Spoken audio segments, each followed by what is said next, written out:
Uh-huh. I just feel like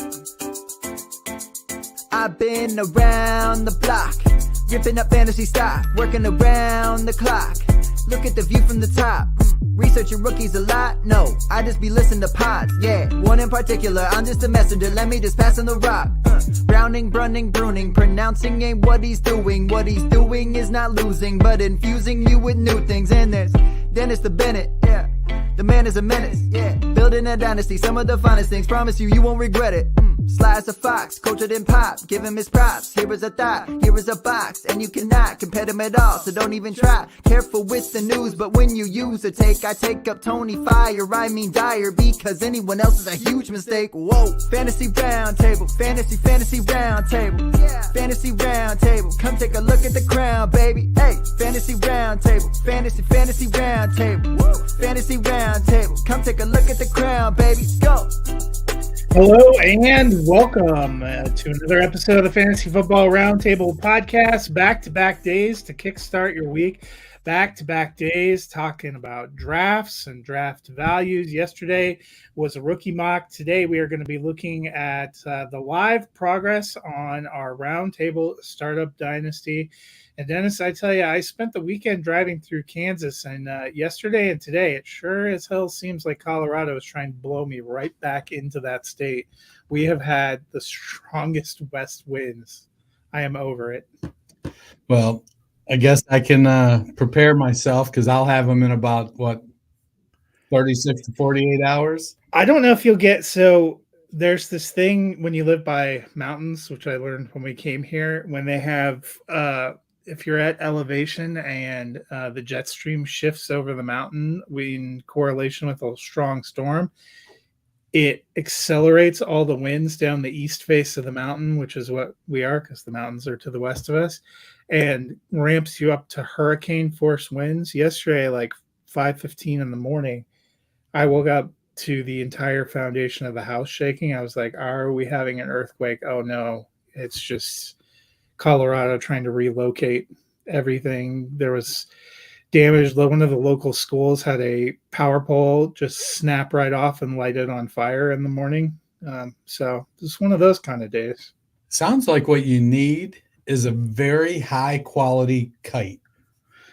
I mean, that kite would be somewhere in Missouri right now because Cheyenne Mountain yesterday in the morning recorded like a 92 mile an hour gust at 6 a.m. I was like, well, today is a great day to be off. I'm just going to feel everything blowing around.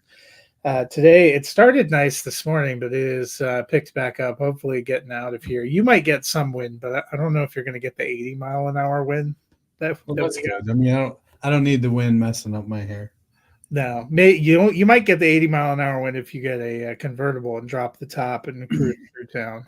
Right. I can take Caleb's Miata out. Well, speaking of, cruising at excessive speeds, as if Rashee Rice didn't have enough problems, he's showing himself to truly not be the sharpest knife in the drawer. He is now under investigation for allegedly punching a photographer in Dallas this weekend. Maybe needs to stay out of Texas because Texas and him just aren't vibing this offseason. But, already facing the 8 charges, now under investigation for something else. I told you I would be a little nervous if I was holding shares going into the draft if they took a receiver in round 1. Not only did they take a receiver, they moved up to take a receiver who, by all accounts, shined at rookie minicamp, which we will take with a grain of salt. They re-upped Travis Kelce. We weren't sure how much longer does he want to play. He did 2 more year extension. It's going to be there. They went and got Marquise Brown. They're coming off back-to-back Super Bowls looking for a third. Kansas City has shown in this winning dynasty era that they're more than happy to move on from you if you're a knucklehead off the field. I am feeling a little nervous about Rice. I don't know how you're feeling.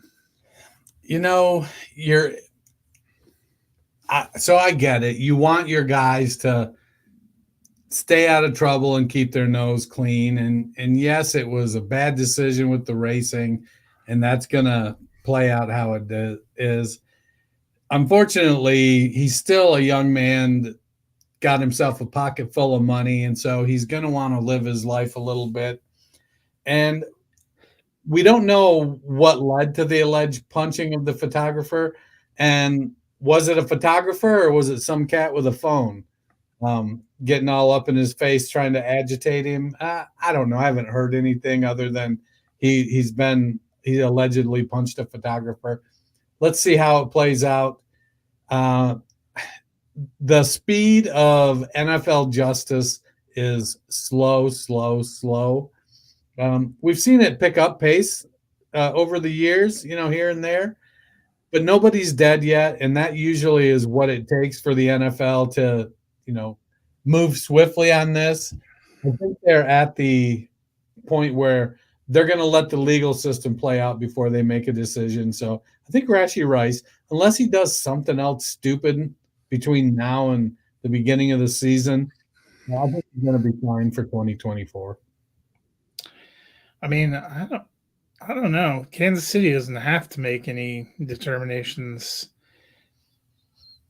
right now, and I still think commissioner's exempt list if they haven't made a lot of progress. Isn't he supposed to go back to court here in a little bit?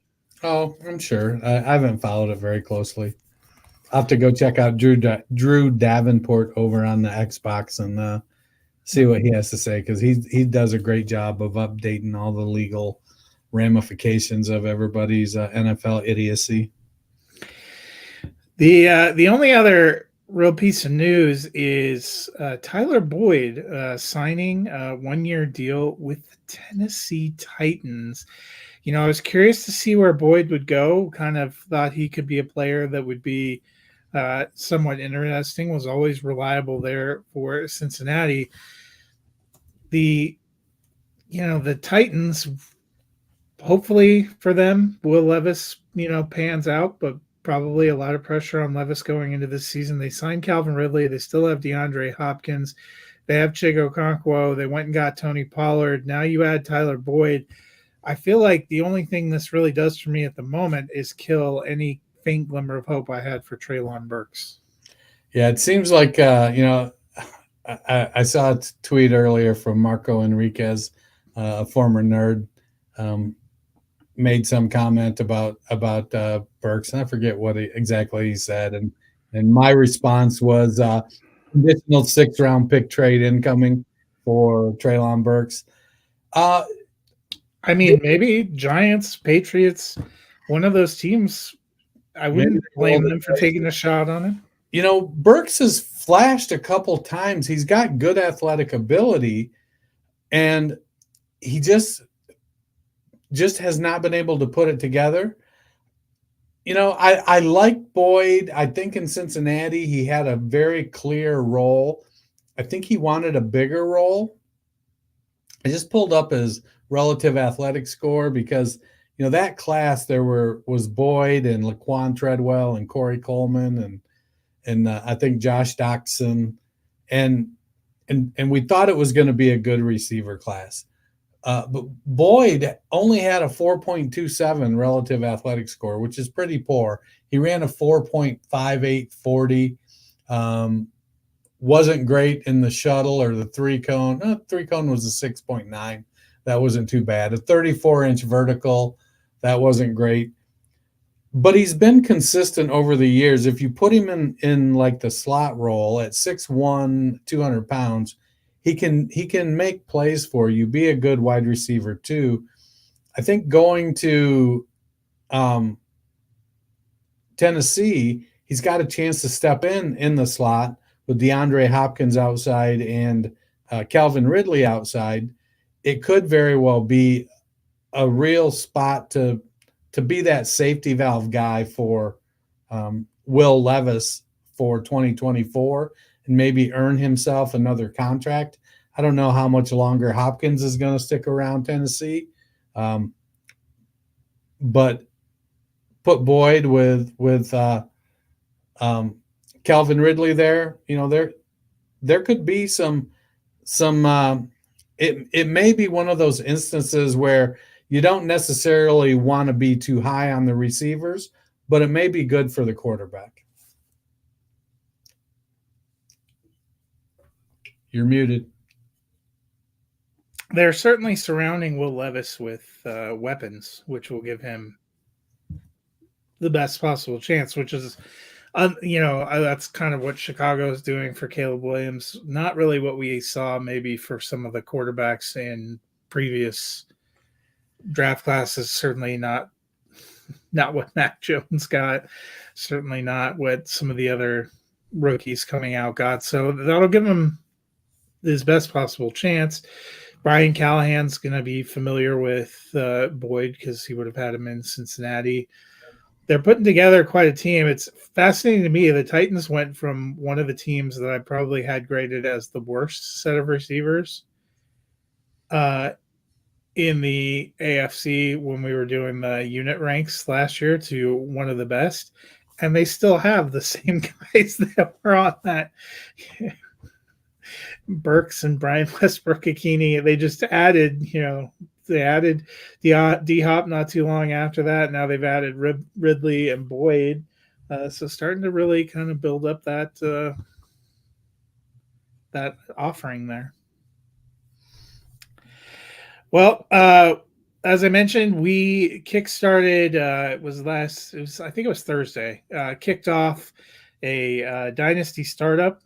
We have not made it as far probably as you and I thought we might have made it. But, it's been pretty fun. As you can see, this is a live draft board. We may get some picks even from Dennis and I while we are going through it. But if Dan will make a pick, he keeps hopping on and off. I know. It's like, dude, pick somebody. He's teasing you. He's weighing all of his options. He's got a lot going on in his life. We did Dynasty Superflex. So the roster is quarterback, 2 running backs, 3 receivers, a tight end, 2 regular flex, and 1 super flex. Then there's 10 on the bench, 3 on a taxi squad. So it's a 23 round startup. We have the 2024 rookies merged in here. There won't be a separate rookie draft. A lot of people that do startups at this time of year like to do that. It gives you an idea of where people start to value some of these rookie picks, as we will see. We randomized totally at random. And Dennis, you lucked into slot 1. I know you opened up in case you got any offers. Don't know if you got any, but you ended up taking Josh Allen. As you might expect, Allen is followed closely by Patrick Mahomes, CJ Stroud. I was at pick 4. I went with Joe Burrow and quickly changed my team name to Joe Cool. We'll see how that pans out for me. Could not be well. Then our friend Ricky at 5 went off the quarterback board and went and grabbed Justin Jefferson, guy he has as wide receiver 1. Then back to quarterbacks, we saw Jalen Hurts, Lamar Jackson, Anthony Richardson going to our friend John Hamler's at 8. Kind of an interesting pick there. Jamar Chase goes at 9. And then the first rookie, Caleb Williams, goes to Chris Clarkson there at 10. And then Trevor Lawrence and Justin Herbert to close out the round. So we saw 10 quarterbacks go in the first round, 2 wide receivers. Any big shocks for you, Dennis? I guess I would have expected a couple more non-quarterbacks to go. I know it's a super flex, but with guys like Amon-Ra St. Brown and CD Lamb and Christian McCaffrey, Breece Hall, Gibbs, I think I kind of expect a running back to sneak in at the back end. When you're on the turn, you have some tough choices to make because it's going to be 22 picks before it gets back to you.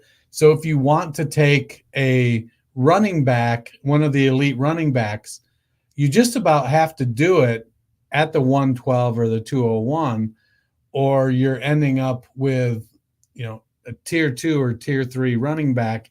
And in which case you probably ought to just, go 0 RB.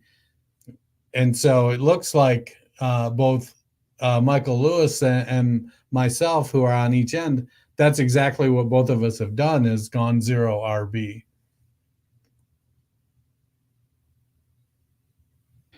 Yeah.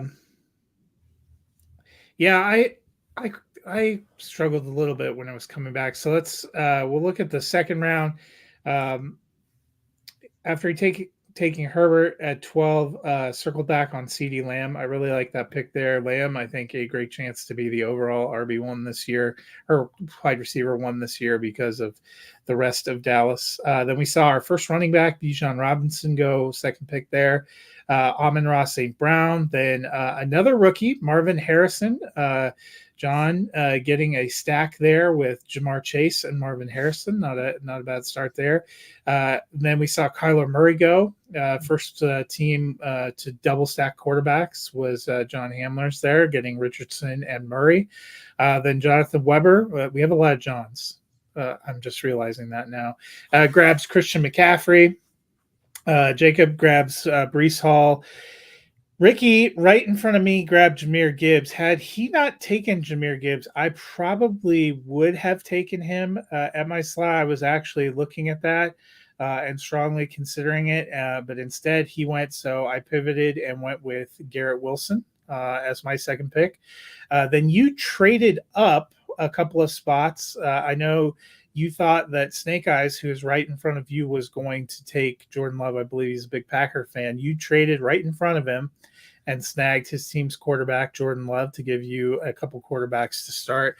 Then he takes Tyreek Hill, and then Blake, who you had traded with in your slot, takes Puka Nacua. So what did you think of this second round? Only 2 quarterbacks go in the second round after seeing 10 go in the first round. So I think we saw it moderate out a little bit. Yeah, I think it ended up being where the managers that got themselves one of the elite tier quarterbacks were comfortable going in another position, though. With John Hamler's doubling up and getting Murray and Richardson, I think that's good. Honestly, he's in a situation, I think, where he's going to probably need to back up with a third quarterback, which he did later in the draft. I'm the same way with Allen and Love. Both of those guys are mobile and run around a bit.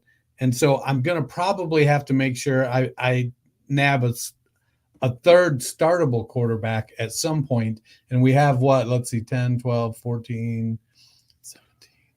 We're at about 22 quarterbacks here. So it's getting slim pickings if I'm going to grab a startable quarterback.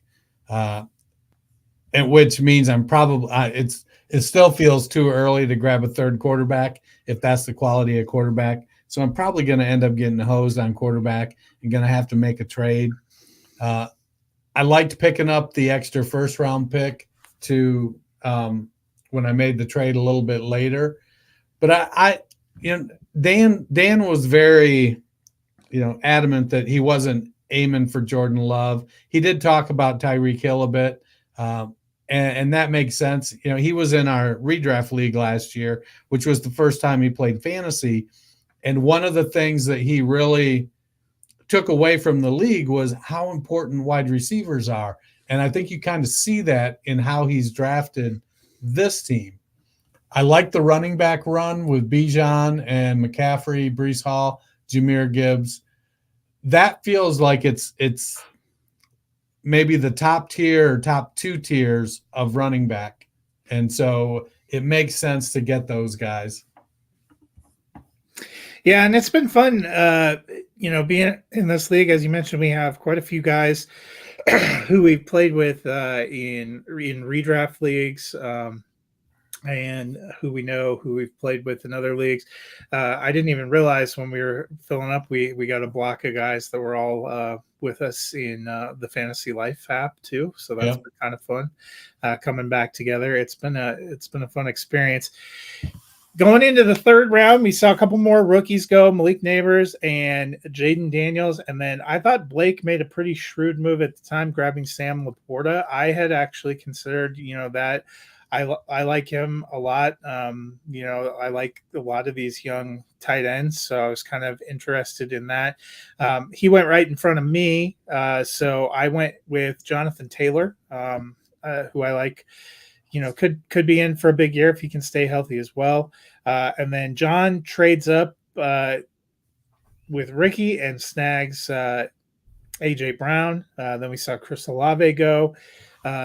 Dak Prescott giving John Weber his second quarterback, pairing Lamar Jackson, Dak Prescott, Christian McCaffrey, a pretty strong start for him. Then we saw Travis Etienne go to John Hamler's first position player for him. John grabbing his first quarterback, Brock Purdy. Interesting. He mentioned in the chat, a believer, really likes what Purdy can bring. And he's obviously a fairly young player, too, only going into year 3. Then Chris Clarkson got Kyron Williams, who I like, has some upside, but we've talked about the draft pick of Corum there. Does that portend not a lengthy time for Kyron Williams? Be curious to see where his value ends up starting to settle out. Then we saw Drake London and Jalen Waddle to end the third. What are your thoughts on this round? I like that, guys are starting to kind of look at team building. Laporta was somebody I considered taking over Neighbors, to be honest. And I thought, well, let me see how far the tight ends fall. I was hoping when Laporta went, I thought, well, there's some good guys. Maybe Bowers will fall to me because he's a rookie and people hate the Raiders landing spot. That didn't happen. But a lot of good receivers in the second round with Brown and Olave. Drake London looks like he's primed for a breakout. There is some concern for me with Waddle because we did see him drop off with Tyreek Hill being on the blistering pace that he was. Now, he was still a top 24 receiver, top 30 receiver, but he wasn't expressing that top 12 production like he had in the past. And I agree with you on the Kyron Williams. I almost feel like the ETN, Kyron Williams in this next round almost starts to head into the running back dead zone there. I'm not 100% sold on ETN, and as productive as Kyron Williams was, we know McVay likes to run his backs into the ground and then just replace him with another back they're going to run into the ground. And Williams is a 199-pound running back with good elusiveness, but not terrific speed. So the end could be anytime. We saw it with a much more productive, proficient, and spectacular back with Todd Gurley. Not that I don't think it would have happened with Gurley if he hadn't got injured, but Kyron Williams does make me nervous as a top 7 running back. Yeah, and it's interesting. You mentioned Todd Gurley too. What's amazing to me, he's realized he's still only 29. I mean, it's crazy. Burned bright, and then I guess kind of burned out. In my musician days when I was out there on the streets playing fast and rough, we always used to say, live fast, die young, have a beautiful corpse. And that's Todd Gurley. Yeah, and I'm with you. I'm looking, as we go here in the fourth round, I have Barkley over Kyron Williams anyway, but I would have taken. You're going to get to go. I would have taken Barkley, and I think I would have taken Josh Jacobs, both of whom went in the fourth, probably over Kyron Williams. Makes me a little nervous. Now, Devon Achane is where I might, be on par because he's definitely got his own competition. So let's look. Round 4 begins with Tua. So Lou getting Justin Herbert and Tua as the quarterbacks. Not too bad with Waddle and Lamb right there in between. So he has that nice stack of Waddle and Tua as well. We get the third rookie quarterback in Drake May going. Colts pairs him with Drake London, Bijan Robinson, and Trevor Lawrence. Gives him a pretty young core and some nice upside. Third receiver off the board from the rookie class, Rome Odunze. So Clarkson has actually two rookies with Caleb Williams and Dunze, and gets kind of the stack there to pair with Kyron Williams and Amon-Ra St. Brown. Ricky had John's pick here to make up for the swap in the third round, and he went with Brandon Ayuk. Which gives him, so far an interesting grouping of Justin Jefferson, Jahmyr Gibbs, and Brandon Ayuk to get started. John grabs another running back, grabs Devon Achane to prepare to combine with ATN, Anthony Richardson, and Kyler Murray. So he might get some really good rushing upside, both from his quarterbacks and from his running back. As I'm looking at it, I know he must have made some trades because he doesn't look like he has wide receivers yet. Jonathan Weber then grabs Saquon Barkley. I thought that was a hell of a steal. And when you look at his four to start, that is quite an imposing block. Lamar Jackson, Dak Prescott, Christian McCaffrey, and Saquon Barkley. Not the youngest core, but for the next couple of years, that could be a really high scoring chunk right there. Then we have Michael Pittman go at 407. Kenneth Walker going at 8. I ended up taking my second quarterback because it seemed like quarterbacks were disappearing. I went with the veteran in Goff, and I wouldn't be surprised to see him get an extension. So see what happens there. Then, interestingly, Blake takes Brock Bowers. Not that I don't like Brock Bowers going in that range. Maybe I see the upside, but gives him two tight ends to pair with a receiver and a quarterback. I thought it was an interesting strategy. Then we had Xavier Worthy go. Snake Eyes had talked about I think he's been trying to pull down and get young players. So going with a fourth receiver off the board there in Worthy. And then Blake grabs Josh Jacobs in the pick that he traded from you. And you actually then traded out, it looks like 3 of your picks in a row. I think you caught one coming back in the 5th round, but interesting kind of trade pattern there for you. But what did you think of the 4th round? Looks like I gave you enough time for you to make both of your picks there. Yeah, it's I'm still hesitant on Worthy. I don't know that I like him as my wide receiver 2, and then he followed him up with another rookie. He did add a veteran later on. He is consciously trying to balance the veterans and a young team. I like Bowers. Bowers was a guy I was if Bowers had maybe fallen to me at 5-1, I don't know that I would have made the trade of that pick, because my initial trade, when I jumped up from 212 to 210, I dropped back in the 5th round and 7th round. I dropped back two picks in each of those rounds. So I think I would probably have Bowers at tight end 3 or 4 right now, but you go get your guy if he has he looks like he's going to be a big slot guy, that a movable chess piece from the tight end position. So I don't hate the Bowers pick. The quarterbacks in this round, Tua and Goff, that feels about right. Drake May, you're probably hoping a little bit. One, that he's going to be able to get in early, and 2, that he performs well on that team. So, good wide receiver run. Odunze maybe, I might have taken a couple guys in this round, Pittman and or Ayuk over him. I think Odunze is going to be very, very good, but he is going to be a slow starter, much in the vein of Jackson Smith and Jigba last year.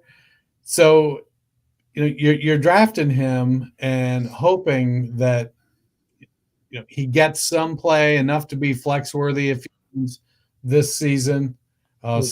Snake Eyes is going all off the board now. Well, you live and you learn. You live and you learn. Well, yeah. I mean, he's definitely going for rookies. Youth, yeah. So, I mean, usually you don't go that route, though, unless you're trading for a bunch of future picks. But the only thing that I would say, I don't mind going, loading heavy on rookies. I don't know if you needed to take the last 2 rounds in particular, where where they were taken in the draft. Right. They're not at their close to their value there. Which, I mean, I'm surprised to see Eric All going because, I would think Stinnett, even in the rookie class, Stinnett, Jatavian Sanders, and Theo Johnson would all be considerations for me over. Yeah, I mean, I think I'd consider Cade Stover over Eric All as well. I mean, yeah, Stover and Johnson. It's hard to tell.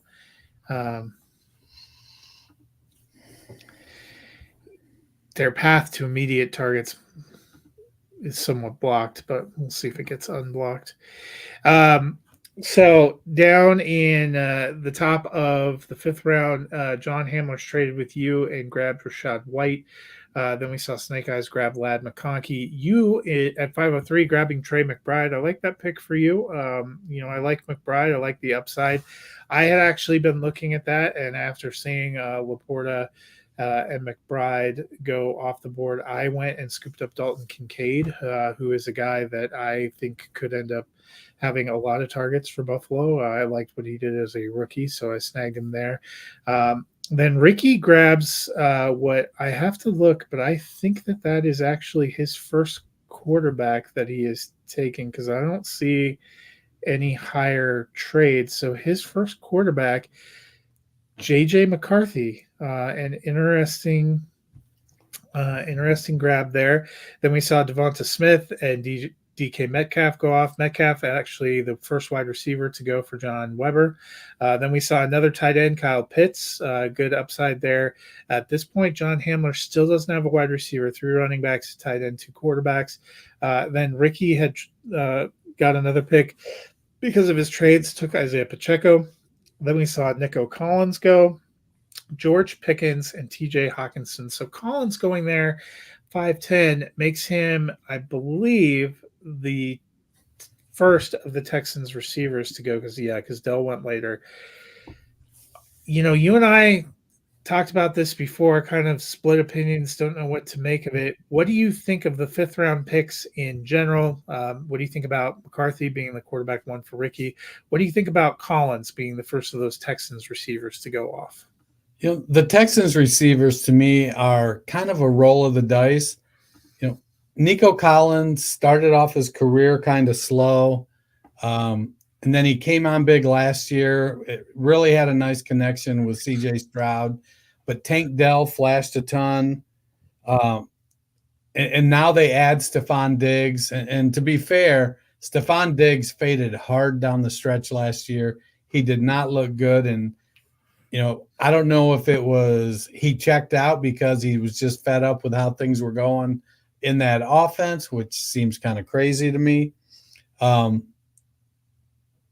now they've got 3 potential guys that could be top 15, top 12 receivers if given the volume. And while it's great for real football, I don't know how it's going to play out. And so I get nervous drafting that type of player up in the 5th round. But you've got to be you've got to be convicted about it. And if you think Collins is the guy, then you go get Collins. Pickens had almost 1,100 yards last year. I think he's gonna continue to grow. He's gonna be the downfield threat there with Roman Wilson and Pat Freiermuth both underneath. So Pickens should have a monster year. So I really like that. Hawkinson, I think we expect him to continue in that offense. We saw Jefferson and Hawkinson continue to produce last year with players theoretically not as good as Sam Darnold and J.J. McCarthy are or maybe can be. So I like you're getting out of the realm. Those were pretty much the last young tight ends in the elite tier. Next up are a couple veterans. So I like the round. I think people are doing what they need to kind of build their teams. Yeah, and it's definitely coming together.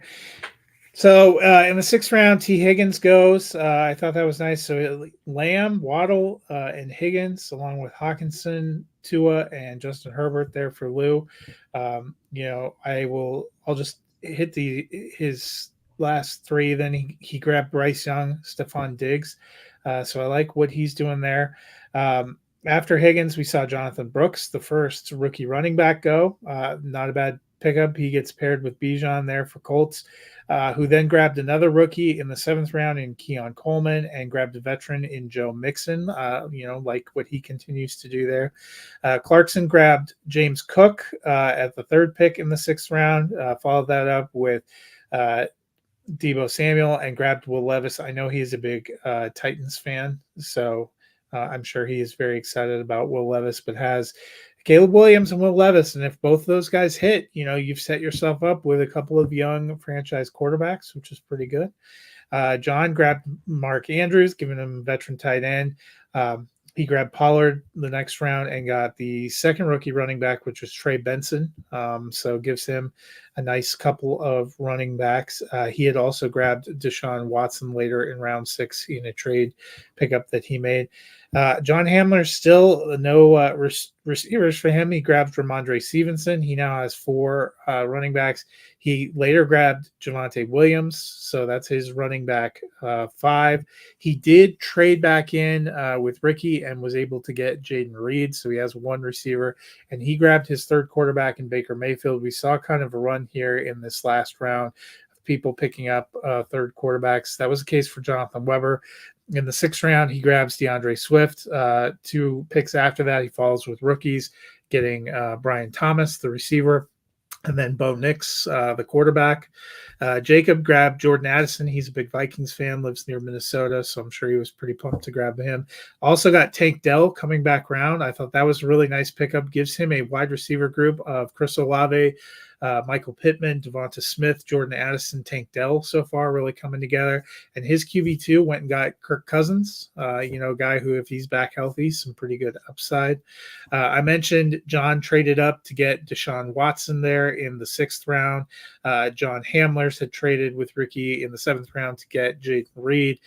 Ricky made his own pick, Nick Chubb, there in the 8th round. Still only has 1 quarterback, and it is J.J. McCarthy. When it got back to me in the 6th round, I was looking at so many people are really trying to get young and to grab these younger players. I decided that I would do something a little different and start grabbing some veterans that might have a short shelf life but could be big producers for a couple of years. So I grabbed Kelsey. So with Kelsey and Kincaid, I think both those guys, since Buffalo seems like they've sort of started to pattern their offense a little bit after that KC model, I think Kincaid could be a real target hog in Buffalo, and we know Kelsey probably still the top receiver in Kansas City. I thought that gave me Rice keeps getting arrested, that's for sure. No kidding. And then I went and grabbed Mike Evans, who had incredible connection with Baker last year as my 2nd wide receiver. And in this quarterback run, I went ahead and YOLO'd Aaron Rodgers, which also could give me a nice stack with Garrett Wilson. If they really heat up, I think that gives me 3 pretty good upside quarterback options, at least for 2024. Then Blake got DJ Moore in his pick in the 6th round. In your slot where he had gotten for trade, he grabs Derrick Henry, gives him 2 picks there. Then he grabbed Cooper Kupp in the 8th round. So he's kind of building in, adding some receivers and a running back to pair with things. Snake Eyes, as we mentioned, actually grabbed a veteran in the 6th round, went and got Devontae Adams, one of those old Packers, but a guy who could give him some good points depending on if the Raiders can figure out quarterback. Then grabbed Zay Flowers, as we mentioned, went Javon Baker, which is interesting because we haven't seen Polk go. So grabbing Baker as the top of the rookie wideouts for the Patriots, and then just grabbed Eric All, the tight end out of Iowa, who's in Cincinnati, maybe has a chance to do something in Cincinnati, but also they just went and signed Mike Gesicki as well, and we'll have to kind of see how that plays out. You had 2 kind of picks in the 7th round. You grabbed Rashi Rice there at 7-1. This was, of course, last night before we saw the news. You did get Jackson Smith and Jigba a couple picks later in your slot from that trade with Blake. And then you just grabbed David Montgomery, kind of a veteran running back, and Christian Kirk. So how are you feeling about how your draft has fallen, and do you have any Rashi Rice regrets? I don't think I have any Rashi Rice regrets. I mean, he's a good player. He's going through some shit right now. You got to stand by your man. Let's see how it plays out. He might ride my commissioner's exempt list this season. I think he'll be fine for this year. I was consciously trying to go with younger receivers, drafting Malik Neighbors, Rashi Rice, Trey McBride, just working to build a solid receiving core. And after I drafted Rice, I was toying with the idea of trading the Rice pick or also trading the 7-3. It ended up that in the end, I just kind of decided to stick and pick. And looking at the receivers that were there in the range with Jackson Smith and Jigba, I just felt like none of the other ones really. The rookies didn't feel like that was where they should be going. And the other veterans, Mike Evans is good. And yes, he's got a great connection with Baker, but they lost the OC. We're going to have to see who's the cat, Liam Cohen down there now. Yeah, I think that is the guy. And, we have to kind of see how that plays out. But, Evans is obviously coming towards the end of his career, though he's still super productive. But, we haven't seen Baker Mayfield be consistent year after year after year after year. And I get it. It seems like he's got a new OC or head coach every year, but, you still have to produce. I like Trey Benson going there. I think he may get off to a slow start, but I expect after a few games, he's going to be in a pretty close to 50-50 split with James Conner. And if Conner gets injured, he could shoot right up the old rankings and productivity. Some of these teams that they're building, Jacob Niner got himself a nice set of wide receivers. He went anchor running back, drafting Breece Hall. The quarterback situation for him is going to be reliant on Kirk Cousins coming back from that Achilles. So wouldn't surprise me if at some point Jacob reaches a little bit, either for Michael Penix or one of these other third quarterbacks, just for a little bit of insurance. You drafted Rodgers? Are you gonna stash Tyrod Taylor? Are you okay with Rodgers being your third quarterback? I mean, even if I want Taylor, I don't really see him going super early. If somebody wants to grab Taylor, they're more than welcome. But Rodgers actually came back toward the end of last year, so I don't really. They said he has no restrictions going into camp, so I'm not really concerned. I love the pick of Nick Chubb for nostalgia's sake. I just can't. I'm not ready to buy in. They brought in some mercenaries in Cleveland. They restructured his contract to keep him on the team. And it feels like it may be next year when Chubb gets back fully healthy, but he's also going to be 28 or 29 years old. And as much as, Nick Chubb is an outlier athletically, at some point you got to cash in your chips. I went with David Montgomery as my RB1. I'm kind of just, I thought about waiting and maybe going some other route, but I think Montgomery's still going to get good enough volume. They're going to pass the ball with Gibbs. Gibbs will get some run. Gibbs is probably the running back you want to roster in Detroit, but Montgomery's still going to get probably top 30 RB numbers. And if I'm drafted my first running back in the 8th round, it's not like I'm looking for, top 12 RB numbers. If I get him, great. But, he's probably going to be, on the lower end of RB production. if he gets enough touchdown production to give me, an RB2 season, I'll be happy with that. We'll see how I piece together the rest of the running back. And Christian Kirk, maybe a little bit of Rashee Rice insurance. He's the number one guy in Jacksonville, and I think, despite the desire to replace him as the number one receiver in Jacksonville, I think Jacksonville has figured out that the guy's a baller. Let's let him do what he does. Yeah, and so I noticed too, we have two teams so far that only have one quarterback. So that's going to be kind of interesting. I was just looking, you mentioned Michael Penix is there, Fields, Matthew Stafford, Geno Smith, Derek Carr. Then you get to guys like Russell Wilson, Daniel Jones, Gardner Minshew, Aiden O'Connell, Sam Darnold. Blake has CJ Stroud as his one quarterback. Ricky only has JJ McCarthy, which, if reports today are to be believed, may not even be a lock to be the starter at the beginning of the season. So you would expect he probably will want to make a run, I guess, for Sam Darnold. I don't expect Darnold to go super high. A few teams have three, but there's also, you start getting into this range where people are going to start looking at their third passer as well. So be kind of interesting. And, our friend John Hamlers is out of the 9th and 10th rounds due to trades. Still only has one wide receiver on his team, and we are a start 3. Does have a lot of running backs, but, this is start to be where you get to the point in the draft where you were banking on depth at some positions to maybe hold out, and you'll have to see if those assumptions come to fruition for you. But it's always fun. Like I said yesterday, I think it's been a couple of years since I did a startup. I'm having fun going in there. We'll see how things shake out.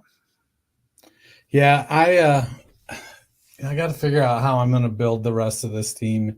It almost feels like I'm going to need to piece in some old dudes. My running back situation isn't great, but I knew that when I decided to draft this way that, and as a Lions fan, I was like, man, I'm just going to take David Montgomery. I know that he's probably not going to produce close to what he did last year, but I was like, Lions fandom, here I come. I'm taking David Montgomery. Well, for those teams in our league who are still trying to make quarterback decisions, good news for you is we are going to start our unit rankings on Friday, and we will be looking at NFC quarterback rooms. So that should be quite a bit of fun. Some interesting. I was thinking back to when we did this last year and how much fun it was, and how different a lot of these rooms are, and how different our perception of a lot of these rooms are after going through 2023. So that'll be a lot of fun. But Dennis, if the 2 lonely days without us are too much for people, what can they do to fill their time? We have a whole backlog of episodes. We're talking like almost 600 episodes or something. We've been on the air a long time. Go to your favorite podcast platform. No more Google Podcasts. You have to go somewhere else. Seek out the Fantasy Football Roundtable. Hit that subscribe, hit that like button, leave us a rating and a review. And we will be back with you on Friday. A big thanks to everyone who signed up for this startup league. Really enjoying drafting with you guys. We'll see how that pans out. We will check back in when we get closer to being done and see how some of these teams turned out. Can't wait to see it. Until then, we will see you guys on Friday. Ciao, baby.